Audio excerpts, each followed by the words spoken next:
Guerre au Moyen-Orient, les gardiens de la Révolution disent avoir frappé 2 navires ayant ignoré leurs avertissements dans le détroit d'Ormuz. Voici pourquoi le président des USA a peur. Et la guerre en Iran et au Moyen-Orient est entrée dans.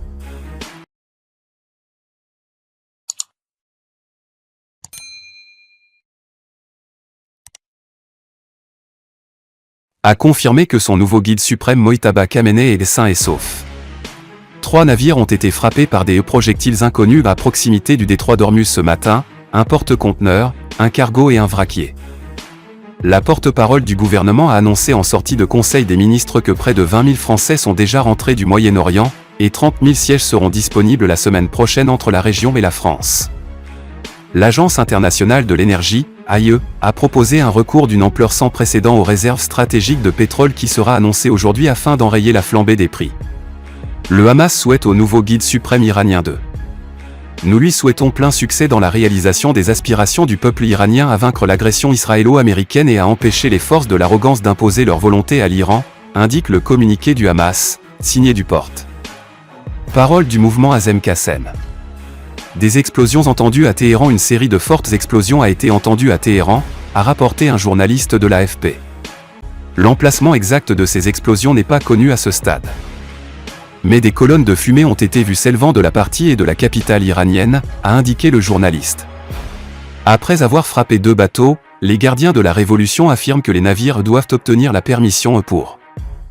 Le bateau israélien Express Rome, battant pavillon libérien, et le vraquier Mayuré Naré ont été touchés par des projectiles iraniens et stoppés après avoir ignoré les avertissements des gardiens, ont-ils déclaré dans un communiqué publié par l'agence de presse iranienne ISNA. Sur X, le commandant des forces navales Ali Reza Tangsiri a écrit que tout navire voulant passer devait obtenir l'autorisation de l'Iran avant de s'engager dans le détroit.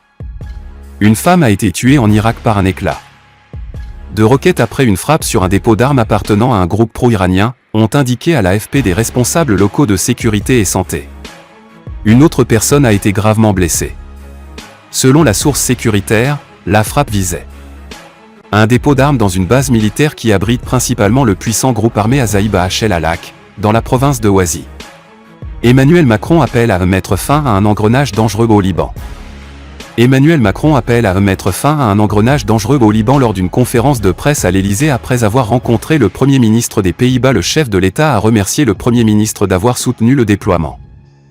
Le Liban, en premier chef qui veut lutter pour sa souveraineté et sa sécurité, a eu des messages extrêmement clairs à l'égard du Hezbollah, et également nous souhaitons être aux côtés des Émirats arabes unis, du Qatar, de l'Arabie saoudite, Koweït, de l'Irak, de la Jordanie, de Bahreïn. Nous avons déployé beaucoup de systèmes de défense et accompagné ces pays à travers les actions appropriées, a ajouté Emmanuel Macron.